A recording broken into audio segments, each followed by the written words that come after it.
सत श्री अकाल, स्वागत तुहाडे सब दा ते मैं प्रीत एक बार फिर तो लैके हाजिर तुहाडा अपना शो। अज दे इस शो दे विच एक बार फिर तो साडे स्टूडेंट्स दी कन्फ्यूजन नूं दूर करन दी करांगे कोशिश। हमेशा ही इस शो दे विच कोशिश कीती गई है कि बच्चों दे जिन्ने भी डाउट्स ने, जिन्ने भी सवाल ने, सब बारे असीं गल करिए, अपने एक्सपर्ट्स दी राय जिहड़ी है ओह लईए, बच्चों दे नाल शेयर करिए तां कि बाहर जाण दे विच उन्हां नूं कोई भी कन्फ्यूजन ना होवे ते हमेशा ही एक्सपर्ट्स दे नाल तुहाडी मुलाकात करवाइए। ते अज दे इस शो ਦੇ ਵਿੱਚ ਵੀ ਗੱਲ ਕਰਾਂਗੇ ਉਹਨਾਂ ਬੱਚਿਆਂ ਦੀ ਜਿਹੜੇ ਬਾਹਰ ਜਾਣਾ ਚਾਹੁੰਦੇ ਨੇ ਪਰ ਕਿੱਦਾਂ ਜਾਣਾ ਉਸ ਬਾਰੇ ਉਹਨਾਂ ਨੂੰ ਨੌਲੇਜ ਨਹੀਂ ਹੈ। ਤੇ ਅੱਜ ਸਾਡੇ ਨਾਲ ਐਕਸਪਰਟ ਹੋਣਗੇ ਪਾਇਨੀਅਰ ਇਮੀਗ੍ਰੇਸ਼ਨ ਤੋਂ ਮਿਸਟਰ ਰਵੀ ਗਰਗ ਜੀ। ਸੋ ਜਿਨ੍ਹਾਂ ਦੀ ਇੰਟਰੋਡਕਸ਼ਨ ਦੀ ਮੈਨੂੰ ਲੱਗਦਾ ਕਿ ਜ਼ਰੂਰਤ ਨਹੀਂ ਹੈ ਬਿਕਾਜ਼ ਤੁਸੀਂ ਸਭ ਚੰਗੇ ਤਰੀਕੇ ਦੇ ਨਾਲ ਜਾਣਦੇ ਹੋ। ਸ਼ੋਜ਼ ਦੇ ਵਿੱਚ ਵੀ ਸੁਣਿਆ ਬਹੁਤ ਸਾਰੇ ਬੱਚਿਆਂ ਨੇ ਉਹਨਾਂ ਕੋਲੋਂ ਵੀਜ਼ੇ ਲਗਵਾ ਕੇ ਬਾਹਰ ਵੀ ਗਏ ਨੇ। ਸੋ ICCRC ਮੈਂਬਰ ਨੇ, ਨਾਲ ਹੀ ਕੈਨੇਡੀਅਨ ਰੈਜ਼ੀਡੈਂਟ ਵੀ ਨੇ। ਸੋ ਹੁਣ ਕਾਫੀ ਟਾਈਮ ਉਹ ਕੈਨੇਡਾ ਦੇ ਵਿੱਚ ਰਹਿਣ ਤੋਂ ਬਾਅਦ एक बार फिर तो वापस आए ने। बहुत सारे बच्चे हुण डायरैक्ट उन्होंने मिल सकते हैं।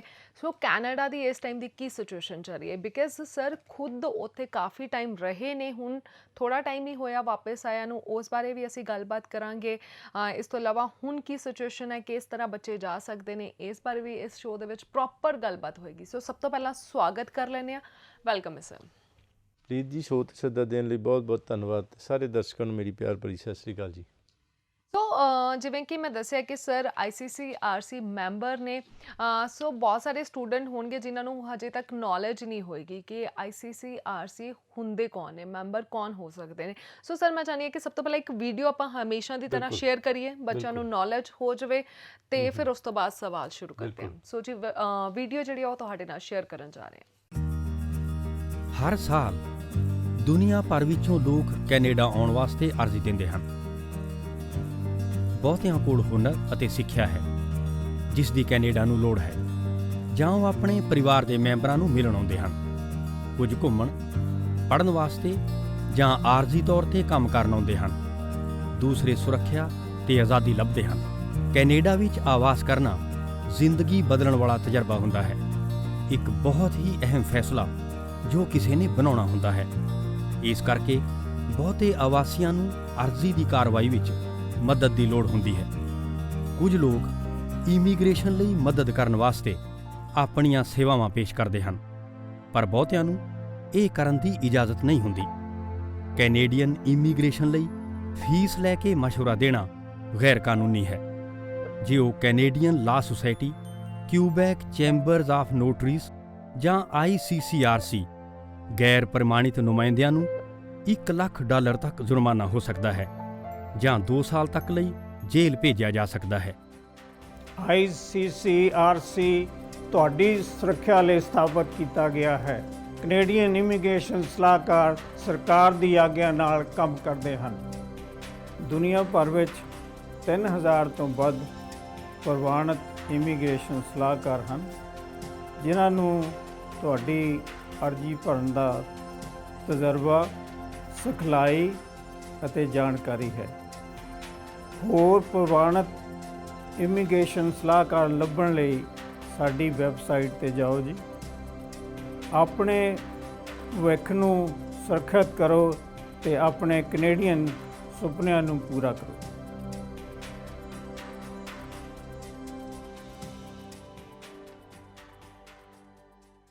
सो आई होप ये वीडियो जी ध्यान के नाल सुनी होएगी। सो हमेशा ही कहने जोड़े भी कंसलटेंट के कोल तुसी जाना हैगा उस बारे तुहानू नॉलेज होनी बहुत ज़रूरी हैगी आ और एक्सपीरियंस बहुत ज़्यादा मैटर करता है। जिवें रवि गर्ग सर हमेशा ही शो दे विच भी आउंदे ने, इन्ने सालों का एक्सपीरियंस हैगा। बहुत सारे स्टूडेंट इन्हां दे कोल पहुँचते हैं, खुद भी कैनेडा रह के आउंदे ने। बहुत ज़रूरी हो जाता क्योंकि एक इमीग्रेशन सर कंसलटेंट के कोल बच्चे जाते हैं, वो कंसलटेंट ने खुद ही कैनेडा, आस्ट्रेलिया जाके देखा ही नहीं होंदा कि किदां दी उत्थे सिचुएशन है, तो बच्चों को भेजना शुरू कर देंगे ने। तो हुण लगता कि फर्क हुंदा है किते ना किते। बिल्कुल प्रीत जी, ना सिर्फ ये कि जान की गल हैगी है बल्कि इत्थे तो मैं देखा कि कोई पढ़ाई की जरूरत नहीं, क्योंकि immigration is a regulated profession in Canada and many other country and most other country. Australia MARA agent ਜਾਂ ਮਾਰਾ ਮੈਂਬਰ ਕਹਿੰਦੇ ਹੈਗੇ ਆ ਉਹ ਹੈਗਾ, ਇਸੇ ਤਰ੍ਹਾਂ ਨਿਊਜ਼ੀਲੈਂਡ ਹੋਰ ਕੰਟਰੀਜ਼ ਦੇ ਵਿੱਚ ਹੈਗਾ। ਅਤੇ ਕੈਨੇਡਾ ਵਾਸਤੇ ਜਿਸ ਤਰ੍ਹਾਂ ਪ੍ਰੀਤ ਜੀ ਤੁਸੀਂ ਦੱਸਿਆ ICCRC ਮੈਂਬਰ ਹੀ ਲੀਗਲੀ ਆਥੋਰਾਈਜ਼ਡ ਹੁੰਦੇ ਨੇ। ਉਸ ਦੇ ਵਾਸਤੇ ਇਮੀਗ੍ਰੇਸ਼ਨ ਲਾਅ ਦਾ ਕੋਰਸ ਕਰਨਾ ਹੈ, ਉਸ ਤੋਂ ਬਾਅਦ ਆਈਲੈਟਸ ਅਕੈਡਮਿਕ ਦੇ 8777 ਔਰ ਫਿਰ ਉਸ ਤੋਂ ਬਾਅਦ ਜਿਹੜਾ ਲਾਇਸੈਂਸਿੰਗ ਐਗਜ਼ਾਮ ਵਾਸਤੇ ਐਡਵੋਕੇਸੀ ਐਗਜ਼ਾਮ ਕਲੀਅਰ ਕਰਕੇ ਬੰਦੇ ICCRC ਜਿਹੜੀ ਕੈਨੇਡੀਅਨ ਗਵਰਨਮੈਂਟ ਦੀ ਡੈਜਿਗਨੇਟਿਡ ਬਾਡੀ ਹੈਗੀ ਹੈ ਉਸ ਦੇ ਮੈਂਬਰ ਹੀ ਸਿਰਫ ਲੀਗਲੀ ਆਥੋਰਾਈਜ਼ਡ ਨੇ। ਕੈਨੇਡਾ ਅੰਬੈਸੀ ਔਰ ICCRC ਦੀ ਵੈਬਸਾਈਟ 'ਤੇ ਨਾਮ, ਕੈਨੇਡਾ ਅੰਬੈਸੀ ਜਿਸ ਨੇ ਵੀਜ਼ਾ ਦੇਣਾ ਉਸ ਦੀ ਵੈਬਸਾਈਟ 'ਤੇ ਨਾਮ, ਜਦੋਂ ਅਸੀਂ ਸਰਚ ਬਾਕਸ ਵਿੱਚ ਲਿਖਾਂਗੇ ਆਥੋਰਾਈਜ਼ਡ ਰਿਪਰੈਜ਼ੈਂਟੇਟਿਵ ਅਤੇ ਉਸ ਦੇ ਵਿੱਚ ਨਾਮ ਆਏਗਾ। IMM 5476 ਜਿਹੜਾ ਆਥੋਰਾਈਜੇਸ਼ਨ ਆਫ ਰਿਪਰੈਜ਼ੈਂਟੇਟਿਵ ਇੱਕ ਫਾਰਮ ਹੈ ਕੈਨੇਡਾ ਅੰਬੈਸੀ ਵੱਲੋਂ। IMM 5476 ਅਗਰ ਤੁਸੀਂ ਲਿਖੋਗੇ ਗੂਗਲ 'ਤੇ ਉਹ ਸਾਰਾ ਆ ਜਾਏਗਾ। ਉਸ ਦੇ ਵਿੱਚ ਵੀ ਤੁਹਾਡੇ ICCRC ਮੈਂਬਰ, ਤੁਹਾਡੇ ਕੰਸਲਟੈਂਟ ਦਾ ICCRC ਮੈਂਬਰਸ਼ਿਪ ਦਾ ਨੰਬਰ ਪੁੱਛਿਆ ਹੁੰਦਾ ਹੈ। ਸੋ ਇਹ ਜਿਹੜਾ ਹੈ ਇੰਨੀ ਸਾਰੀ ਐਜੂਕੇਸ਼ਨ ਕੁਆਲੀਫਿਕੇਸ਼ਨਸ ਦੇਖ ਕੇ ਹੀ ਸਿਰਫ ਜਿਹੜਾ ਹੈ ਚੈੱਕ ਕਰਕੇ ਔਰ ICCRC ਮੈਂਬਰ ਬਣਦੇ ਨੇ। ਅਦਰਵਾਈਜ਼ ਜਿਹੜਾ ਹੈ ਇੰਡੀਆ ਦੀ ਗੱਲ ਕਰੀਏ ਤਾਂ ਇਮੀਗ੍ਰੇਸ਼ਨ ਰੈਗੂਲੇਟਡ ਪ੍ਰੋਫੈਸ਼ਨ ਨਹੀਂ ਹੈਗਾ। ਕੋਈ ਵੀ ਬਿਨਾਂ ਐਜੂਕੇਸ਼ਨ ਤੋਂ ਵੀ ਹੱਟੀ ਖੋਲ੍ਹ ਕੇ ਬੈਠ ਜਾਂਦਾ ਹੈ ਔਰ ਬਾਹਰ ਭੇਜਣ ਦੀ ਗੱਲਾਂ ਕਰਦਾ ਹੈਗਾ ਔਰ ਫਿਰ ਉਹੀ ਕਿ ਲੱਖਾਂ ਰੁਪਏ ਇਨਵੋਲਵਡ ਹੁੰਦੇ ਨੇ ਔਰ ਲਾਲਚ ਦੇ ਵਿੱਚ ਠੱਗੀਆਂ ਔਰ ਜਿਸ ਤਰ੍ਹਾਂ ਰੋਜ਼ ਹੀ ਅਖਬਾਰ ਦੇ ਵਿੱਚ TV ਦੇ ਵਿੱਚ ਦੇਖਦੇ ਹੈਗੇ ਆ ਅਤੇ ਖਰਾਬੀਆਂ। ਔਰ ਫਿਰ ਨੌਲੇਜ ਇਜ਼ ਪਾਵਰ। ਜਦੋਂ ICCRC ਮੈਂਬਰ ਦੀ ਗੱਲ ਕਰੀਏ, ਕੈਨੇਡਾ ਅੰਬੈਸੀ ਔਰ ICCRC ਜਿਹੜੇ ਹੈਗੀ ਇਹ ਸਾਨੂੰ ਲੇਟੈਸਟ ਰੂਲਸ ਐਂਡ ਰੈਗੂਲੇਸ਼ਨਸ ਤੋਂ ਅਪਡੇਟਡ ਰੱਖਦੇ ਨੇ ਔਰ ICCRC ਦੀ ਜਿਹੜਾ ਪ੍ਰੋਗਰਾਮ ਕਰਦੇ ਅਸੀਂ ਪੜ੍ਹਾਈ ਕਰਦੇ ਹਾਂ ਔਰ ਸਾਰਾ ਜਿਹੜੀ ਡਿਟੇਲਡ ਨੌਲੇਜ ਹੈਗੀ ਹੈ IRPA immigration and refugee protection act ਔਰ IRPR ਦਾ ਮਤਲਬ immigration and refugee protection regulations, ਇਸ 'ਤੇ ਆਧਾਰਿਤ ਹੈਗਾ ਸਾਰਾ ਕਾਨੂੰਨ ਜਿਹੜਾ ਇਮੀਗ੍ਰੇਸ਼ਨ ਲਾ। ਅਤੇ ਉਹ ਸਾਰੀ ਡਿਟੇਲਡ ਨੌਲੇਜ ਜਿਹੜੀ ਹੈ ਸਾਨੂੰ ਦਿੱਤੀ ਜਾਂਦੀ ਹੈਗੀ ਹੈ। ਜਦੋਂ ਕਿ ਉਹੀ ਕਿ ਇੰਡੀਆ ਦੇ ਵਿੱਚ ਫਿਰ ਕੋਈ ਇਸ ਤਰ੍ਹਾਂ ਬਾਹਰ ਭੇਜਣ ਵਾਲਾ ਕੰਮ ਕਰਨਾ ਹੈ ਅਤੇ ਇਹਨਾਂ ਗੱਲਾਂ ਦਾ ਕਿਸੇ ਨੂੰ ਪਤਾ ਹੀ ਨਹੀਂ ਹੈਗਾ। ਸੋ ਇਹ ਨੌਲੇਜ ਫਿਰ ਉਸ ਤੋਂ ਬਾਅਦ ਅੱਡ ਸਪੋਜ਼ ਸਟੂਡੈਂਟ ਵੀਜ਼ਾ ਦੀ ਗੱਲ ਕਰੀਏ ਜਿਹੜਾ ਕਿ ਜ਼ਿਆਦਾਤਰ ਅਸੀਂ ਸਟੂਡੈਂਟ ਵੀਜ਼ਾ ਹੀ ਡੀਲ ਕਰਦੇ ਹਾਂ। ਆਫਕੋਰਸ ਹੋਰ ਵੀ ਬੜੇ ਸਾਰੇ ਪ੍ਰੋਗਰਾਮ, ਵਿਜ਼ਟਰ ਵੀਜ਼ਾ ਹੈਗਾ, ਸੁਪਰ ਵੀਜ਼ਾ ਹੈਗਾ, ਸਪਾਊਸ ਵੀਜ਼ਾ ਹੈਗਾ, ਬੜੇ ਸਾਰੇ ਪ੍ਰੋਗਰਾਮਸ ਅਸੀਂ ਡੀਲ ਕਰਦੇ ਹੈਗੇ ਹਾਂ। ਕੈਨੇਡਾ ਦੇ ਵਿੱਚ ਵੀ 2 ਆਫਿਸਿਸ ਹੈਗੇ ਨੇ, 12 ਆਫਿਸ ਇੰਡੀਆ ਦੇ ਵਿੱਚ ਹੈਗੇ ਨੇ। ਲੇਕਿਨ ਜਿਹੜੇ ਇੱਥੇ ਜਿਹੜੇ ਕੰਸਲਟੈਂਟ ਨੇ ਉਹ ਜਿਹੜੇ ਉਹਨਾਂ ਨੂੰ ਇੰਨੀ ਡਿਟੇਲਸ ਦਾ ਨਹੀਂ ਪਤਾ। ਸਟੂਡੈਂਟ ਵੀਜ਼ਾ ਦੀ ਗੱਲ ਕਰੀਏ ਤਾਂ ਉਸ ਦੇ ਵਿੱਚ ਅਲੱਗ-ਅਲੱਗ ਕਾਲਜਿਸ ਦੇ ਅਲੱਗ-ਅਲੱਗ ਕੋਰਸ ਦੇ ਅਲੱਗ-ਅਲੱਗ ਐਲੀਜੀਬਿਲਿਟੀ ਕ੍ਰਾਈਟੀਰੀਆ ਹੈਗੇ ਨੇ, ਅਲੱਗ-ਅਲੱਗ ਮਾਰਕਸ ਰਿਕੁਆਇਰਡ ਹੈਗੇ ਨੇ, ਅਲੱਗ-ਅਲੱਗ ਆਈਲੈਟਸ ਬੈਂਡਸ ਰਿਕੁਆਇਰਡ ਨੇ, ਅਲੱਗ-ਅਲੱਗ ਫੀਸ ਹੈਗੀ ਹੈ ਔਰ ਬੜੀ ਇਸ ਤਰ੍ਹਾਂ ਦੀ ਜਿਹੜੀ ਹੈ ਡਿਟੇਲਡ ਨੌਲੇਜ ਇਨਫੋਰਮੇਸ਼ਨ ਚਾਹੀਦੀ ਹੈਗੀ ਹੈ ਜਿਸ ਦੇ ਵਿੱਚ ਸਟੂਡੈਂਟਸ ਜਿਹੜੇ ਉੱਥੇ ਜਾ ਕੇ ਪੜ੍ਹਨਾ ਚਾਹੁੰਦੇ ਨੇ ਤਾਂ ਕਿ ਰੈਲੇਵੈਂਟ ਪ੍ਰੋਗਰਾਮ ਦੇ ਨਾਲ ਹੀ ਵੀਜ਼ਾ ਲੱਗਣਾ, ਰੈਲੇਵੈਂਟ ਪ੍ਰੋਗਰਾਮ ਹੋਵੇ ਔਰ ਉੱਥੇ ਜਾ ਕੇ ਉਸ ਕੋਰਸ ਦੀ ਵੈਲਿਊ ਹੋਵੇ ਔਰ PR ਦੇ ਵਿੱਚ ਆਸਾਨੀ ਹੋਵੇ। ਇਹ ਬੜੀਆਂ ਸਾਰੀਆਂ ਚੀਜ਼ਾਂ ਡਿਟੇਲ ਦੇ ਵਿੱਚ ਗੱਲ ਕਰਨ ਵਾਲੀ ਹੈਗੀ ਹੈ ਔਰ ਇਹ ਜਿਹੜੀ ਹੈਗੀ ਹੈ ਨੈਚੁਰਲੀ ਕਿ ਐਜੂਕੇਟਡ ਕੁਆਲੀਫਾਈਡ ਔਰ ਖਾਸ ਤੌਰ 'ਤੇ ICCRC ਮੈਂਬਰਸ ਜਿਹੜੇ ਨੇ ਡਿਟੇਲਡ ਨੌਲੇਜ ਹੁੰਦੇ ਨੇ। ਅਦਰਵਾਈਜ਼ ਅਤੇ ਜਿਸ ਤਰ੍ਹਾਂ ਪ੍ਰੀਤ ਜੀ ਤੁਸੀਂ ਦੱਸਿਆ ਕਿ ਇਹ ਸਾਰੀ ਜਿਹੜੀ ਹੈ ਅਗਰ ਨੌਲੇਜ ਨਾ ਹੋਈ ਤਾਂ ਛੋਟੀ ਜਿਹੀ ਗਲਤੀ ਜਿਹੜੀ ਹੈ ਤੁਹਾਡੀ ਲਾਈਫ ਸਪੋਇਲ ਕਰ ਸਕਦੀ ਹੈ ਔਰ ਵੀਜ਼ਾ ਫਾਈਲ ਖਰਾਬ ਕਰ ਸਕਦੀ ਹੈ, ਰਿਫਿਊਜ਼ਲ ਹੋ ਸਕਦੀ ਹੈ। ਬਿਲਕੁਲ ਜੀ ਸਰ, ਬਹੁਤ ਜ਼ਿਆਦਾ ਜ਼ਰੂਰੀ। ਅਸੀਂ ਹਮੇਸ਼ਾ ਕਹਿੰਦੇ ਹਾਂ ਕਈ ਵਾਰੀ ਬੱਚੇ ਦਾ ਪ੍ਰੋਫਾਈਲ ਬਹੁਤ ਵਧੀਆ ਹੁੰਦਾ ਪਰ ਕੰਸਲਟੈਂਟ ਗਲਤ ਚੂਜ਼ ਕਰ ਲੈਂਦੇ ਨੇ ਅਤੇ ਸਾਰਾ ਉਮਰ ਦਾ ਖਾਮਿਆਜ਼ਾ ਜਿਹੜਾ ਭੁਗਤਣਾ ਪੈਂਦਾ, ਰਿਫਿਊਜ਼ਲਸ ਲੱਗਣੀਆਂ ਸ਼ੁਰੂ ਹੋ ਜਾਂਦੀਆਂ ਨੇ। ਸੋ ਕੰਸਲਟੈਂਟ ਜਿਹੜਾ ਤੁਸੀਂ ਚੂਜ਼ ਕਰਦੇ ਹੋ ਤੁਹਾਨੂੰ ਐਜੂਕੇਸ਼ਨ ਦੇਣ ਦੇ ਲਈ ਉਹ ਅੱਗੇ ਗਾਈਡ ਕਰ ਰਿਹਾ, ਉਹਨੂੰ ਖੁਦ ਕਿੰਨੀ ਐਜੂਕੇਸ਼ਨ ਹੈਗੀ ਹੈ, ਉਹ ਖੁਦ ਉਹਨੂੰ ਬਾਹਰ ਜਾਣ ਦੇ ਬਾਰੇ ਉਹਨਾਂ ਨੂੰ ਨੌਲੇਜ ਹੈਗੀ ਹੈ ਕਿ ਨਹੀਂ ਹੈਗੀ, ਇਹ ਚੀਜ਼ਾਂ ਦੇਖਣੀਆਂ ਤੁਹਾਡੇ 'ਤੇ ਬਹੁਤ ਜ਼ਿਆਦਾ ਡਿਪੈਂਡ ਕਰਦੀਆਂ ਨੇ। ਸੋ ਕੰਸਲਟੈਂਟ ਦੀ ਚੋਣ ਹਮੇਸ਼ਾ ਹੀ ਅਸੀਂ ਕਿਹਾ ਕਿ ਬਹੁਤ ਜ਼ਿਆਦਾ ਇੰਪੋਰਟੈਂਟ ਹੈ। ਤੁਹਾਡੇ ਪ੍ਰੋਫਾਈਲ ਦੇ ਨਾਲ ਨਾਲ ਕੰਸਲਟੈਂਟ ਕਿੱਦਾਂ ਦਾ ਚੂਜ਼ ਕਰਦੇ ਹੋ ਉਹ ਬਹੁਤ ਜ਼ਰੂਰੀ ਹੈਗਾ। ਸੋ ਕੋਸ਼ਿਸ਼ ਕਰੋ ਉਹੀ ਕੰਸਲਟੈਂਟ ਚੂਜ਼ ਕਰੋ ਜਿਸ ਨੂੰ ਐਕਸਪੀਰੀਅੰਸ ਹੋਵੇ, ਜਿਸ ਨੂੰ ਨੌਲੇਜ ਹੋਵੇ, ਜਿਸ ਨੇ ਖੁਦ ਵੀ ਐਜੂਕੇਸ਼ਨ ਜਿਹੜੀ ਆ ਉਹ ਹਾਸਿਲ ਕੀਤੀ ਹੋਵੇ। ਅੱਛਾ ਸਰ, ਅਸੀਂ ਕੈਨੇਡਾ ਦੇ ਪ੍ਰੋਫਾਈਲ ਬਾਰੇ ਹੁਣ ਕਿੱਦਾਂ ਦਾ ਸਿਨੈਰੀਓ, ਕਿੱਦਾਂ ਦੇ ਬੱਚੇ ਜਾ ਸਕਦੇ ਨੇ ਉਸ ਬਾਰੇ ਗੱਲ ਕਰਾਂਗੇ। ਪਰ ਸਭ ਤੋਂ ਪਹਿਲਾਂ ਮੈਂ ਗੱਲ ਕਰਨਾ ਚਾਹੁੰਦੀ ਹਾਂ ਉਹ ਬੱਚੇ ਜਿਹੜੇ ਵੀਜ਼ਾ ਲੈ ਕੇ ਬੈਠੇ ਨੇ, ਬਹੁਤ ਟਾਈਮ ਹੋ ਗਿਆ ਪਰ ਹਜੇ ਤੱਕ ਫਲਾਈ ਨਹੀਂ ਕਰ ਪਾਏ, ਹੈ ਨਾ। ਉਹ ਵੀ ਬਹੁਤ ਦੇਖਦੇ ਇਸ ਟਾਈਮ ਸਭ ਤੋਂ ਜ਼ਿਆਦਾ ਪਰੇਸ਼ਾਨ ਹੀ ਉਹ ਬੱਚੇ ਹੈਗੇ ਨੇ, ਹੈ ਨਾ। ਜੇ ਅਸੀਂ ਗੱਲ ਕਰੀਏ ਪੈਸੇ ਵੀ ਦੇ ਦਿੱਤੇ, ਆਨਲਾਈਨ ਕਲਾਸਿਸ ਲਗਾ ਰਹੇ ਨੇ ਪਰ ਬਾਹਰ ਫਲਾਈ ਨਹੀਂ ਕਰ ਪਾ ਰਹੇ, ਉਹਨਾਂ ਬਾਰੇ ਤੁਸੀਂ ਕੀ ਕਹਿਣਾ ਚਾਹੋਗੇ? ਕਦੋਂ ਕਲੀਅਰ ਹੋਏਗਾ, ਕਦੋਂ ਫਲਾਈ ਕਰਨਗੇ, ਕਦੋਂ ਆਪਣੀ ਡ੍ਰੀਮ ਡੈਸਟੀਨੇਸ਼ਨ 'ਤੇ ਉਹ ਪਹੁੰਚ ਸਕਣਗੇ? ਬਿਲਕੁਲ ਪ੍ਰੀਤ ਜੀ, ਲੱਕੀ ਹੈਗੇ ਹਾਂ ਅਸੀਂ ਕਿ ਆਸਟ੍ਰੇਲੀਆ, ਨਿਊਜ਼ੀਲੈਂਡ, ਬਹੁਤ ਸਾਰੇ ਕੰਟਰੀਜ਼ ਨੇ ਹਾਲੇ ਆਪਣੇ ਦਰਵਾਜ਼ੇ ਨਹੀਂ ਖੋਲ੍ਹੇ, ਲੇਕਿਨ ਕੈਨੇਡਾ ਨੇ ਆਪਣੇ ਦਰਵਾਜ਼ੇ ਖੋਲ੍ਹੀ ਰੱਖੇ ਔਰ ਸਾਰਾ ਸਟੂਡੈਂਟ ਵੀਜ਼ਾ ਦਾ ਪ੍ਰੋਸੈਸ ਚੱਲਦਾ ਰਿਹਾ ਔਰ ਖ਼ਾਸ ਤੌਰ 'ਤੇ ਇਸ ਵਕਤ ਕੁਛ ਮਹੀਨੇ ਹੋ ਗਏ ਨੇ ਜਿਨ੍ਹਾਂ ਦੇ ਵੀਜ਼ੇ ਜਿਨ੍ਹਾਂ ਕੋਲ ਹੈਗੇ ਨੇ, ਪਹਿਲਾਂ ਗਵਰਨਮੈਂਟ ਨੇ, ਕੈਨੇਡੀਅਨ ਅੰਬੈਸੀ ਨੇ ਇਹ ਦਰਵਾਜ਼ੇ ਖੁੱਲ੍ਹੇ ਰੱਖਣ ਵਾਸਤੇ ਅਲੱਗ-ਅਲੱਗ ਤਰੀਕੇ ਅਪਣਾਏ। AIPs ਦਿੱਤੀਆਂ, ਜਿਹੜੀ ਹੈ ਅਪਰੂਵਲ ਇਨ ਪ੍ਰਿੰਸੀਪਲ 2 ਸਟੈਪ ਪ੍ਰੋਸੈਸ ਅਪਣਾਇਆ। ਸਾਰਿਆਂ ਨੂੰ ਪਤਾ ਹੋਣਾ ਕਿ ਪਹਿਲਾਂ ਅਪਰੂਵਲ ਹੋਏਗੀ ਔਰ ਬਾਇਓਮੈਟ੍ਰਿਕਸ ਵਾਸਤੇ VFS ਬੰਦ ਸੀਗੇ, ਅਤੇ ਜਦੋਂ VFS ਖੁੱਲ੍ਹਣਗੇ ਔਰ ਬਾਇਓਮੈਟ੍ਰਿਕ ਸਟੂਡੈਂਟਸ ਦੇ ਹੋਣਗੇ, ਉਸ ਤੋਂ ਬਾਅਦ ਸੈਕਿੰਡ ਸਟੇਜ ਦੀ ਜਿਹੜੀ ਹੈਗੀ ਹੈ ਵੀਜ਼ਾ ਲੱਗੇਗਾ ਪਾਸਪੋਰਟ 'ਤੇ। ਹੁਣ ਜਿਹੜਾ ਜਦੋਂ ਤੋਂ VFS ਖੁੱਲ੍ਹਿਆ ਨਵੰਬਰ ਦਸੰਬਰ ਤੋਂ ਔਰ ਬਾਇਓਮੈਟ੍ਰਿਕਸ ਹੋ ਗਏ, ਅਤੇ ਪਿਛਲੇ ਸਾਰਾ ਬੈਕਲੌਗ ਸਟੂਡੈਂਟਸ ਦਾ ਜਿਹੜਾ ਹੈ, ਜਿੰਨੇ ਵੀ ਪੈਂਡਿੰਗ ਸੀਗੇ AIPs ਆਈਆਂ ਹੋਈਆਂ ਸੀਗੀਆਂ ਔਰ ਅਪਰੂਵਲ ਸੀਗੀਆਂ, ਔਰ ਜਿਨ੍ਹਾਂ ਦੀ ਨਹੀਂ ਵੀ ਅਪਰੂਵਲ ਸੀਗੀਆਂ, ਉਹਨਾਂ ਨੂੰ 1 ਸਟੇਜ ਦੇ ਵਿੱਚ ਹੀ ਪਾਸਪੋਰਟ ਰਿਕੁਐਸਟ ਜਿਹੜੀ ਹੈਗੀ ਆ ਗਈ, ਔਰ 2-ਵੇ ਕੋਰੀਅਰ ਦੇ ਰਾਹੀਂ ਜਿਹੜਾ ਹੈ ਪੇ ਕਰਕੇ 2-ਵੇ ਕੋਰੀਅਰ ਪਾਸਪੋਰਟ ਭੇਜ ਦਿੱਤਾ ਜਾਂਦਾ ਹੈਗਾ ਅੰਬੈਸੀ ਕੋਲੇ, ਔਰ ਵੀਜ਼ਾ ਲੱਗ ਕੇ ਵਾਪਿਸ ਆ ਜਾਂਦਾ ਹੈਗਾ। ਇਸ ਤਰੀਕੇ ਨਾਲ ਜ਼ਿਆਦਾਤਰ ਬੈਕਲੌਗ ਕਲੀਅਰ ਕਰ ਦਿੱਤਾ ਅੰਬੈਸੀ ਨੇ, ਔਰ ਜਿਨ੍ਹਾਂ ਦਾ ਵੀਜ਼ੇ ਲੱਗ ਗਏ ਉਹ ਜਾ ਸਕਦੇ ਨੇ, ਉਹਨਾਂ ਨੂੰ ਕੋਈ ਰੁਕਾਵਟ ਨਹੀਂ ਹੈਗੀ। ਬਟ ਥੋੜ੍ਹਾ ਤਰੀਕਾ ਹੈਗਾ ਕਿ ਰਿਸਟ੍ਰਿਕਸ਼ਨਸ ਹੈਗੀਆਂ ਨੇ, ਔਰ ਇੱਕ ਤਾਂ ਇਹ ਕਿ ਇੰਟਰਨੈਸ਼ਨਲ ਫਲਾਈਟਸ ਹਾਲੇ ਤੱਕ ਬੰਦ ਨੇ। 21 ਅਪ੍ਰੈਲ ਤੱਕ ਜਿਹੜੀ ਹੈਗੀ ਇੰਟਰਨੈਸ਼ਨਲ ਫਲਾਈਟਸ ਬੰਦ ਕੀਤੀਆਂ ਹੋਈਆਂ ਕੈਨੇਡਾ ਨੇ, ਜਿਸ ਦਾ ਮਤਲਬ ਇਹ ਹੈ ਕਿ ਰਿਸਟ੍ਰਿਕਸ਼ਨਸ ਨੇ, ਲੇਕਿਨ ਐਗਜ਼ੰਪਸ਼ਨਸ ਨੇ।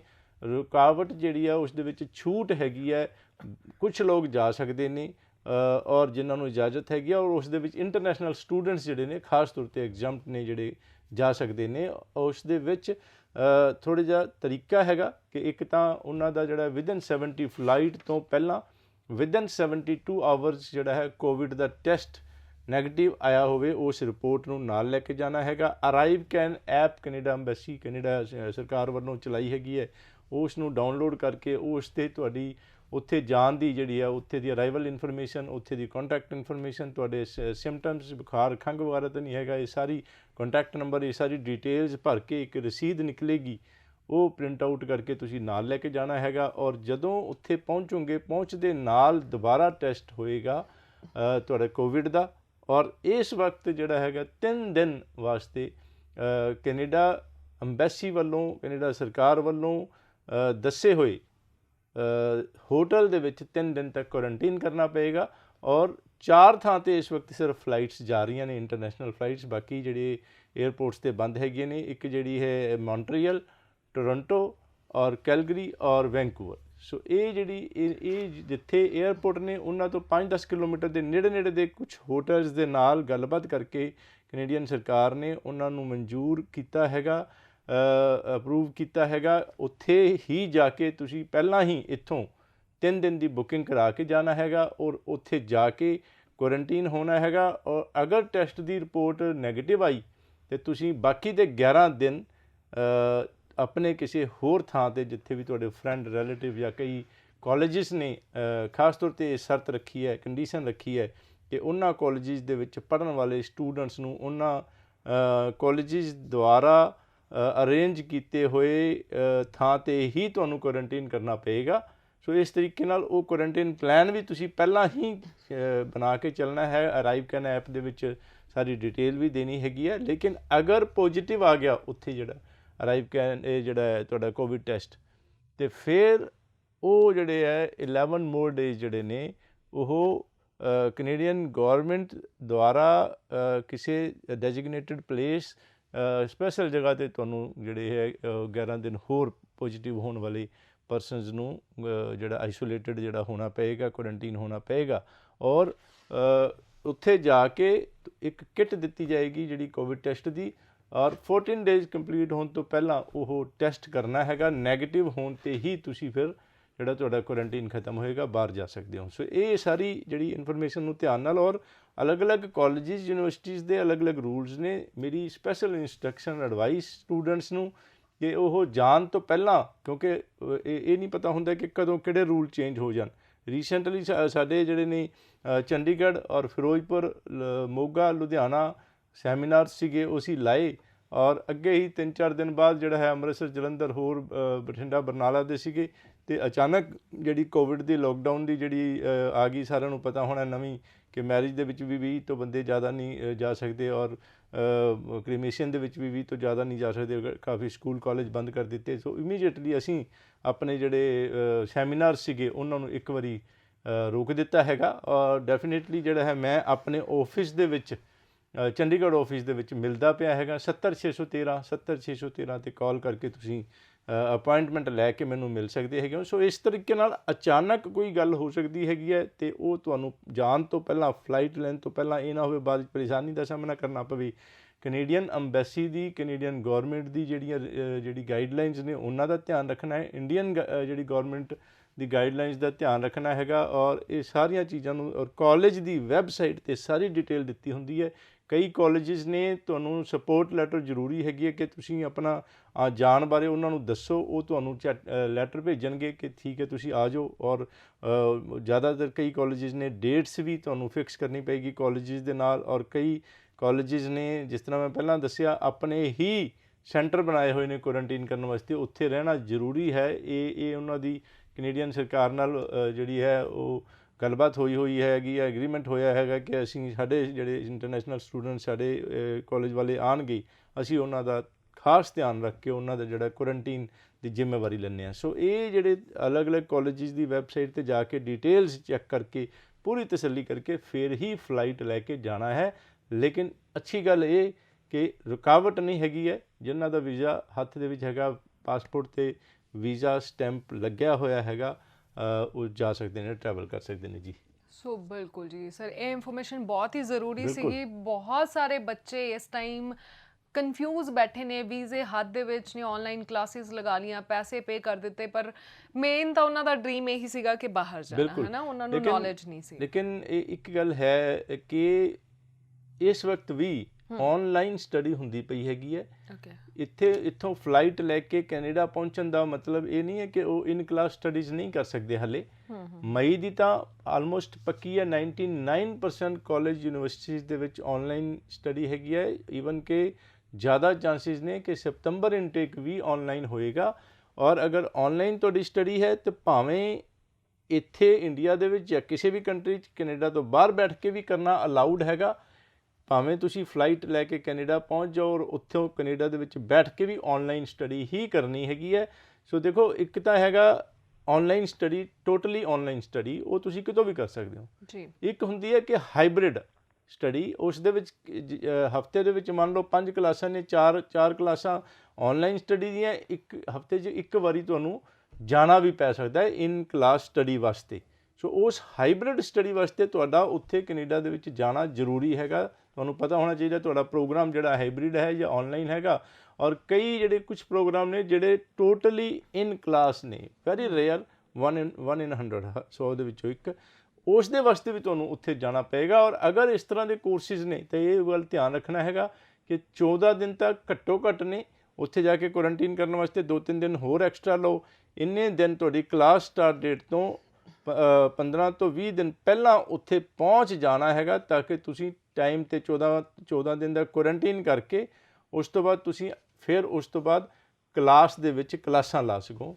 ਇਸ ਚੀਜ਼ ਦਾ ਧਿਆਨ ਰੱਖਣਾ ਬਿਲਕੁਲ, ਕਿਉਂਕਿ ਸਰ ਜਿਹੜੇ ਵੀ ਬੱਚਿਆਂ ਨੇ ਕੈਨੇਡਾ ਚਾਹੇ ਆਸਟ੍ਰੇਲੀਆ ਦੇ ਲਈ ਸਟੱਡੀ ਜੁਆਇਨ ਕੀਤੀ ਹੈਗੀ ਆ, ਸੋ ਸਭ ਤੋਂ ਜ਼ਿਆਦਾ ਦੁੱਖ ਹੀ ਉਹਨਾਂ ਨੂੰ ਇਹ ਸੀ ਕਿ ਇੱਥੇ ਬੈਠ ਕੇ ਉਹਨਾਂ ਨੂੰ ਆਨਲਾਈਨ ਸਟੱਡੀ ਕਰਨੀ ਪੈ ਰਹੀ ਹੈ, ਬਿਕਾਜ਼ ਮੇਨ ਮਕਸਦ, ਮੇਨ ਡ੍ਰੀਮ ਤਾਂ ਕੈਨੇਡਾ ਜਾਣ ਦਾ ਸੀਗਾ ਨਾ ਪ੍ਰੀਤ ਜੀ। ਲੇਕਿਨ ਇੱਕ ਚੀਜ਼ ਹੈਗੀ ਹੈ ਕਿ ਵੈਸੇ ਦੇਖਿਆ ਜਾਵੇ ਤਾਂ ਉੱਥੇ ਜਾ ਕੇ ਹੁੰਦਾ ਜ਼ਰੂਰ ਹੈ ਸੁਪਨਾ ਬੱਚਿਆਂ ਦਾ ਕਿ ਅਸੀਂ ਨਵਾਂ ਕੰਟਰੀ ਦੇਖੀਏ ਔਰ ਉਹ ਸਾਰੀਆਂ ਗੱਲਾਂ। ਔਰ ਕਈਆਂ ਨੂੰ ਇਹ ਵੀ ਹੁੰਦਾ ਉੱਥੇ ਜਾ ਕੇ ਜਿਹੜਾ ਕੰਮ ਕਰਨਾ, ਉਸ ਦੇ ਨਾਲ ਉਹ ਫੀਸਾਂ ਕੱਢਣਗੇ, ਕੰਮ ਕਰਨਗੇ ਔਰ ਫਾਇਦਾ ਚੱਕਣਗੇ। ਲੇਕਿਨ ਫਾਇਦਾ ਨੁਕਸਾਨ ਦੋਨੋਂ ਅਲੱਗ-ਅਲੱਗ ਤਰ੍ਹਾਂ ਦੇ ਨੇ ਕਿ ਇੱਥੇ ਬੈਠੇ ਨੇ, ਆਪਣੇ ਪੇਰੈਂਟਸ ਕੋਲ ਬੈਠੇ ਨੇ ਔਰ ਫਾਇਦਾ ਜਿਹੜਾ ਹੈਗਾ ਲੈ ਸਕਦੇ ਨੇ। ਖਰਚੇ ਵੀ ਜਿਹੜੇ ਉੱਥੇ ਰੈਜ਼ੀਡੈਂਸ ਦੇ ਜਿਹੜੇ ਬਚਦੇ ਪਏ ਨੇ। ਔਰ ਕੈਨੇਡਾ ਗੌਰਮੈਂਟ, ਕੈਨੇਡਾ ਅੰਬੈਸੀ ਨੇ ਖਾਸ ਤੌਰ 'ਤੇ ਇਹ ਕਰ ਦਿੱਤਾ ਜਿਹੜਾ ਕੋਵਿਡ ਦੇ ਦੌਰਾਨ, ਈਵਨ ਕਿ 100% ਸਟੱਡੀ ਟੋਟਲ ਦੀ ਟੋਟਲ, ਜਿਵੇਂ ਕਿਸੇ ਦਾ 2 ਸਾਲ ਦਾ ਕੋਰਸ ਹੈ, ਪੂਰੇ ਦਾ ਪੂਰਾ 2 ਸਾਲ ਦਾ ਕੋਰਸ ਵੀ ਕਿਤੋਂ ਬਾਹਰ ਬੈਠ ਕੇ ਆਨਲਾਈਨ ਸਟੱਡੀ ਦੇ ਨਾਲ ਕੰਪਲੀਟ ਕਰ ਲਿਆ ਤੇ ਉਸ ਨੂੰ ਪੋਸਟ ਗ੍ਰੈਜੂਏਟ ਵਰਕ ਪਰਮਿਟ ਦਿੱਤਾ ਜਾਏਗਾ। ਇਹ ਇੱਕ ਬਹੁਤ ਵੱਡੀ ਗੱਲ ਹੈਗੀ ਹੈ। ਲੇਕਿਨ ਜਾਣਾ ਚਾਹੁੰਦੇ ਨੇ ਜਿਹੜੇ ਸਟੂਡੈਂਟਸ, ਆਫ ਕੋਰਸ ਉਹਨਾਂ ਵਾਸਤੇ ਦਰਵਾਜ਼ੇ ਖੁੱਲੇ ਨੇ। ਬਿਲਕੁਲ, ਮੈਂ ਵੀ ਇਹੀ ਪੁੱਛਣ ਵਾਲੀ ਸੀ ਕਿਉਂਕਿ ਕਈਆਂ ਨੇ ਨਾ 1-1 ਸਾਲ ਦਾ ਕੋਰਸ ਲਿਆ ਹੁੰਦਾ ਹੈ। ਆਪਾਂ ਦੇਖਦੇ ਹਾਂ ਕੋਵਿਡ ਨੂੰ ਹੁਣ 1 ਸਾਲ ਆਲਮੋਸਟ ਹੋ ਗਿਆ ਹੈ ਨਾ। ਮਾਰਚ ਤੋਂ ਇਨਟੇਕ ਸੀਗਾ, ਅਪ੍ਰੈਲ ਇਨਟੇਕ ਸੀ, ਉਹਨਾਂ ਦਾ ਆਲਮੋਸਟ 1 ਸਾਲ ਕੰਪਲੀਟ ਇੱਥੇ ਹੀ ਹੋ ਗਿਆ। ਹੁਣ ਉਹ ਵਰਕ ਪਰਮਿਟ ਲਈ ਜਾ ਪਾਉਣਗੇ ਕੈਨੇਡਾ? ਬਿਲਕੁਲ, ਉਹ ਜਿਨ੍ਹਾਂ ਦਾ 1 ਸਾਲ ਦਾ ਕੋਰਸ ਪੂਰਾ ਹੋ ਗਿਆ ਉਹ ਪੋਸਟ ਗ੍ਰੈਜੂਏਟ ਵਰਕ ਪਰਮਿਟ ਵਾਸਤੇ ਅਪਲਾਈ ਕਰਨਗੇ, ਲੇਕਿਨ 1 ਸਾਲ ਦਾ ਮਿਲੇਗਾ ਤੇ ਮੇਰੀ ਉਹਨਾਂ ਨੂੰ ਐਡਵਾਈਸ ਹਮੇਸ਼ਾ ਹੁੰਦੀ ਹੈ ਕਿ 1 ਸਾਲ ਦਾ ਕੋਰਸ ਲੈ ਕੇ 1 ਸਾਲ ਦਾ ਵਰਕ ਪਰਮਿਟ ਨਹੀਂ ਲੈਣਾ, ਜਾਂ ਤਾਂ 1 ਸਾਲ ਦੀ ਸਟੱਡੀ ਹੋਰ ਕਰਨੀ ਹੈ ਤਾਂ ਕਿ 1+1 ਦੇ ਨਾਲ ਦੂਜੇ ਸਾਲ ਦੀ ਜਿਹੜੀ ਸਟੱਡੀ ਪੂਰੀ ਹੋ ਜਾਏਗੀ, ਉਸ ਤੋਂ ਬਾਅਦ 3 ਸਾਲ ਦਾ ਵਰਕ ਪਰਮਿਟ ਮਿਲੇਗਾ, ਜਾਂ ਜਿਨ੍ਹਾਂ ਦੀ ਸਟੱਡੀ 2 ਸਾਲ ਦੀ ਹੈਗੀ ਆਲਰੇਡੀ ਉਹਨਾਂ ਨੂੰ ਵੀ 3 ਸਾਲ ਦਾ ਵਰਕ ਪਰਮਿਟ ਮਿਲੇਗਾ। ਤੇ 1 ਸਾਲ ਦੇ ਵਰਕ ਪਰਮਿਟ ਦੇ ਨਾਲ PR ਆਲਮੋਸਟ ਇੰਪੋਸੀਬਲ ਜਾਂ ਵੈਰੀ ਵੈਰੀ ਡਿਫਿਕਲਟ ਹੋਏਗੀ। Don't take a chance, risk ਨਹੀਂ ਲੈਣਾ ਬਿਲਕੁਲ ਵੀ। ਮੇਰੇ ਕੋਲੇ ਕੈਨੇਡਾ 'ਚ ਹੁੰਨਾ, ਉੱਥੇ ਵੀ ਔਰ ਇੱਥੇ ਵੀ ਬੜੀ ਸਾਰੀ ਕਾਲਸ, ਬੜੇ ਸਾਰੇ ਸਟੂਡੈਂਟਸ ਕੰਟੈਕਟ ਕਰਦੇ ਨੇ ਕਿ ਉਹਨਾਂ ਨੂੰ ਕਿਸੇ ਹੋਰ ਕੰਪਨੀ ਤੋਂ ਗਏ ਹੁੰਦੇ ਨੇ, ਇਸ ਤਰ੍ਹਾਂ ਦੀ ਕੋਈ ਐਡਵਾਈਸ ਨਹੀਂ ਮਿਲੀ ਹੁੰਦੀ ਔਰ 1 ਸਾਲ ਦਾ ਕੋਰਸ ਕੀਤਾ, 1 ਸਾਲ ਦਾ ਵਰਕ ਪਰਮਿਟ ਲੈ ਲਿਆ, ਬਾਅਦ ਦੇ ਵਿੱਚ PR ਨਹੀਂ ਹੁੰਦੀ ਔਰ ਬੜੇ ਔਖੇ ਹੁੰਦੇ ਨੇ ਜੀ। ਬਿਲਕੁਲ। ਅੱਛਾ ਸਰ, ਪਰ ਜਦੋਂ ਆਪਾਂ ਲਾਸਟ ਈਅਰ ਦੀ ਗੱਲ ਕਰਦੇ ਹਾਂ ਉਦੋਂ ਕੈਨੇਡਾ ਗਵਰਨਮੈਂਟ ਕਾਫੀ ਜ਼ਿਆਦਾ ਲਿਬਰਲ ਸੀਗੀ, ਹੈ ਨਾ, PR ਵੀ ਦਿੱਤੀ ਗਈ, 1 ਸਾਲ ਦੇ ਕੋਰਸ ਤੋਂ ਬਾਅਦ ਵੀ ਦਿੱਤੀ ਗਈ, ਤੇ ਹੁਣ ਇਹ ਚੀਜ਼ਾਂ ਨਹੀਂ ਹੋ ਪਾਉਣਗੀਆਂ ਜਿਵੇਂ ਤੁਸੀਂ ਦੱਸਿਆ? ਦੇਖੋ, ਇੱਕ ਚੀਜ਼ ਹੈਗੀ ਹੈ ਕਿ ਡਿਪੈਂਡ ਕਰਦਾ ਹੈ ਕਿ ਸਟੂਡੈਂਟ ਦੀ ਐਜੂਕੇਸ਼ਨ ਕੀ ਹੈਗੀ। ਜਿਸ ਤਰ੍ਹਾਂ ਮਾਸਟਰਸ ਵਾਲੇ ਨੇ ਜਦੋਂ ਪੁਆਇੰਟਸ ਜੁੜਦੇ ਨੇ ਉਹਨਾਂ ਦੇ ਵਿੱਚ ਇਹਨਾਂ ਸਾਰੀਆਂ ਚੀਜ਼ਾਂ ਹੁੰਦਾ ਹੈ ਕਿ ਉਹਨਾਂ ਦੀ ਐਜੂਕੇਸ਼ਨ ਮਾਸਟਰਸ ਹੈ ਜਾਂ ਕੀ ਹੈਗੀ ਹੈ, ਉਹਨਾਂ ਦੇ ਆਈਲੈਟਸ ਦੇ ਸਕੋਰ ਕਿੰਨੇ ਹੈਗੇ ਨੇ, ਉਹਨਾਂ ਦਾ ਇੰਡੀਆ ਦੇ ਵਿੱਚ ਐਕਸਪੀਰੀਅੰਸ ਕਿੰਨਾ ਹੈਗਾ। ਸੋ ਇਹ ਬੜੀ ਸਾਰੀ, ਔਰ ਕੈਨੇਡਾ ਦੇ ਵਿੱਚ ਐਕਸਪੀਰੀਅੰਸ ਕਿੰਨਾ ਹੈਗਾ, ਇਹ ਸਾਰੀਆਂ ਚੀਜ਼ਾਂ ਮੈਟਰ ਕਰਦੀਆਂ ਨੇ। ਲੇਕਿਨ ਜਨਰਲੀ ਸਪੀਕਿੰਗ 1 ਸਾਲ ਦੇ ਕੋਰਸ ਤੋਂ ਬਾਅਦ ਆਲਵੇਜ਼, ਅੱਜ ਤੋਂ ਪਹਿਲਾਂ ਵੀ ਬਹੁਤ ਡਿਫਿਕਲਟ ਰਿਹਾ ਹੈ PR ਹੋਣਾ, ਆਲਮੋਸਟ ਇੰਪੋਸੀਬਲ। ਲੇਕਿਨ ਇਹ ਜ਼ਰੂਰ ਹੈ ਕਿ ਰੀਸੈਂਟਲੀ ਤਕਰੀਬਨ 2-3 ਮਹੀਨੇ ਪਹਿਲਾਂ ਕੈਨੇਡੀਅਨ ਐਕਸਪੀਰੀਅੰਸ ਕਲਾਸ ਦੇ ਵਿੱਚ ਜਿਨ੍ਹਾਂ ਸਟੂਡੈਂਟਸ ਨੇ OAB ਕੈਟੇਗਰੀ ਦਾ ਜਿਹੜਾ ਹੈ ਸੁਪਰਵਾਈਜ਼ਰ ਲੈਵਲ ਦਾ 1 ਸਾਲ ਦਾ ਐਕਸਪੀਰੀਅੰਸ ਸੀਗਾ, ਉਹ ਕੈਨੇਡੀਅਨ ਐਕਸਪੀਰੀਅੰਸ ਕਲਾਸ ਵਿੱਚ ਲਗਾ ਸਕਦੇ ਸੀਗੇ ਔਰ ਉਹਨਾਂ ਦੇ ਬਹੁਤ ਹੀ ਘੱਟ ਪੁਆਇੰਟ 75 ਪੁਆਇੰਟ ਵਾਲਿਆਂ ਨੂੰ ਵੀ ਚੱਕ ਲਿੱਤਾ ਗਿਆ ਸੀਗਾ ਔਰ ਬੜੀ ਘੱਟ ਪੁਆਇੰਟਸ ਦੇ ਨਾਲ ਵੀ ਸਾਰਿਆਂ ਦੀ ਅਬਾਊਟ 27,000 ਐਪਲੀਕੇਸ਼ਨ ਸਾਰੀਆਂ ਚੱਕੀਆਂ ਜਿਨ੍ਹਾਂ ਨੇ ਪ੍ਰੋਫਾਈਲ ਐਕਸਪ੍ਰੈਸ ਐਂਟਰੀ 'ਤੇ ਬਣਾਇਆ ਹੋਇਆ ਸੀਗਾ ਔਰ ਉਹ ਸਾਰੇ PR ਦੇ ਦਿੱਤੀ ਸੀਗੀ। ਇਸ ਦੇ ਵਿੱਚ ਇੱਕ ਜਿਹੜੀ intention Canadian government, Canadian embassy ਦੀ ਕਲੀਅਰ ਹੈਗੀ ਹੈ ਕਿ ਬਹੁਤ ਸਾਰੇ ਲੋਕਾਂ ਨੂੰ ਉਹ ਪਰਮਾਨੈਂਟ ਰੈਜ਼ੀਡੈਂਸ ਦੇਣਾ ਚਾਹੁੰਦੇ ਹੈਗੇ ਆ। ਲੇਕਿਨ ਬਾਅਦ ਦੇ ਵਿੱਚ ਉਸ ਡਰਾ ਤੋਂ ਬਾਅਦ ਫਿਰ ਸਾਰੇ ਸਟੂਡੈਂਟਸ ਨੇ ਜਿਹੜਾ ਕੈਨੇਡੀਅਨ ਐਕਸਪੀਰੀਅੰਸ ਕਲਾਸ ਵਿੱਚ ਜ਼ਿਆਦਾ ਨੇ ਪਾ ਦਿੱਤਾ ਔਰ 400 ਸਮਥਿੰਗ ਸਕੋਰ ਗਿਆ ਔਰ ਅਗੇਨ ਫਿਰ ਉਹੀ ਹੈ ਕਿ ਡਿਫਿਕਲਟ ਤਾਂ ਹੋਏਗਾ। ਲੇਕਿਨ ਇਹ ਹੈ ਕਿ PR ਦੇਣਾ ਚਾਹੁੰਦੀ ਹੈ ਗਵਰਨਮੈਂਟ, ਲੇਕਿਨ ਸਟੂਡੈਂਟਸ ਨੂੰ ਬੜੇ ਧਿਆਨ ਨਾਲ ਬਚ ਕੇ ਸਮਝ ਕੇ ਚੱਲਣਾ ਪੈਣਾ ਹੈਗਾ ਔਰ ਉਹਨਾਂ ਨੂੰ ਆਪਣੀ PR 'ਤੇ ਅੱਖ ਰੱਖਣੀ ਪੈਣੀ ਹੈ। 2 ਸਾਲ ਦਾ ਕੋਰਸ ਕਰ ਲਿਆ, ਭਾਵੇਂ 1 ਸਾਲ ਦੇ 2 ਕੋਰਸ ਜਿੱਦਾਂ ਮੈਂ ਕਰ ਲਿਆ, ਕਦੇ ਵੀ 1 ਸਾਲ ਤੋਂ ਬਾਅਦ ਵਰਕ ਪਰਮਿਟ ਨਹੀਂ ਲੈਣਾ। 1 ਸਾਲ ਦੇ 2 ਕੋਰਸ ਕਰ ਲਏ, 3 ਸਾਲ ਦਾ ਵਰਕ ਪਰਮਿਟ ਲੈ ਲਿਆ, ਉਸ ਤੋਂ ਬਾਅਦ ਪੈਸਿਆਂ ਵੱਲ ਧਿਆਨ ਨਹੀਂ ਦੇਣਾ, ਲਾਲਚ ਨਹੀਂ ਕਰਨਾ। ਹਮੇਸ਼ਾ ਇਸ ਗੱਲ ਦਾ ਧਿਆਨ ਰੱਖਣਾ ਹੈ ਕਿ ਸਾਡੀ PR ਕਿਸ ਤਰ੍ਹਾਂ ਹੋਏਗੀ।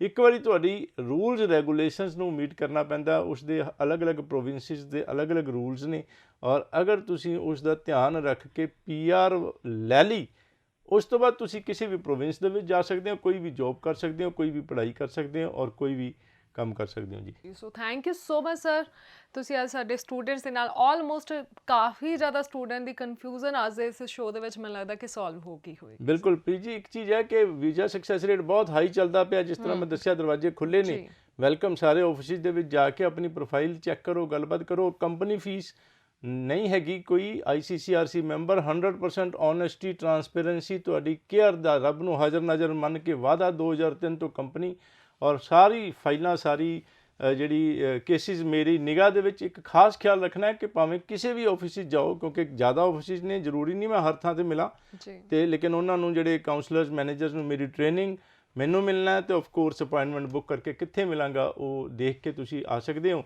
ਲੇਕਿਨ ਅਗਰ ਨਹੀਂ ਵੀ ਮਿਲਾਂ, ਤੁਸੀਂ ਕਿਸੇ ਜਿਹੜੇ ਮੈਨੇਜਰਸ ਵਗੈਰਾ ਨਾਲ ਮਿਲ ਕੇ ਜਦੋਂ ਤੁਸੀਂ ਐਨਰੋਲਮੈਂਟ ਉੱਥੇ ਸਾਡੀ ਸਰਵਿਸਿਜ਼ ਹਾਇਰ ਕਰਦੇ ਹੋ, ਮੈਂ ਪਰਸਨਲ ਕੇਅਰ ਦੇ ਨਾਲ ਤੁਹਾਡੇ ਕੇਸ 'ਤੇ ਨਿਗਾਹ ਰੱਖਦਾ ਹੈਗਾ। ਵੈਲਕਮ ਜੀ। ਜੀ, so thank you so much sir once again. So students, number ਆ ਗਏ ਨੇ ਜੀ ਤੁਹਾਡੇ ਕੋਲ। ਪਾਇਨੀਅਰ ਇਮੀਗ੍ਰੇਸ਼ਨ ਦੇ ਆਫਿਸਿਸ ਕਿੱਥੇ ਕਿੱਥੇ ਹੈਗੇ ਨੇ ਉਹ ਵੀ ਨੀਚੇ ਫਲੈਸ਼ ਹੋ ਰਹੇ ਨੇ। ਦੇਰ ਨਹੀਂ ਕਰਨੀ। ਹੁਣ ਕੋਈ ਵੀ ਕਨਫਿਊਜ਼ਨ ਹੈ, ਬਾਹਰ ਤੁਸੀਂ ਕੈਨੇਡਾ ਜਾਣਾ ਹੈਗਾ ਆ ਜਾਂ ਜਿਸ ਵੀ ਕੰਟਰੀ ਵਿੱਚ ਜਾਣਾ ਹੈਗਾ, ਨੌਲੇਜ ਜਿਹੜੀ ਆ ਉਹ ਜ਼ਰੂਰ ਲਿਆ ਕਰੋ। ਇੱਕ ਵਾਰੀ ਜਾ ਕੇ ਪ੍ਰੋਪਰ ਗੱਲਬਾਤ ਕਰਿਆ ਕਰੋ। ਸੋ ਪਹੁੰਚ ਸਕਦੇ ਜੀ, ਪਾਇਨੀਅਰ ਇਮੀਗ੍ਰੇਸ਼ਨ ਦੇ ਦਰਵਾਜ਼ੇ ਹਮੇਸ਼ਾ ਤੁਹਾਡੇ ਲਈ ਖੁੱਲ੍ਹੇ ਨੇ। ਸੋ ਇਸੇ ਦੇ ਨਾਲ ਮੈਨੂੰ ਪ੍ਰੀਤ ਨੂੰ ਤੇ ਮੇਰੇ ਨਾਲ ਰਵੀ ਗਰਗ ਜੀ ਨੂੰ ਦਿਓ ਇਜਾਜ਼ਤ। ਸਤਿ ਸ਼੍ਰੀ ਅਕਾਲ। ਸਤਿ ਸ਼੍ਰੀ ਅਕਾਲ ਜੀ।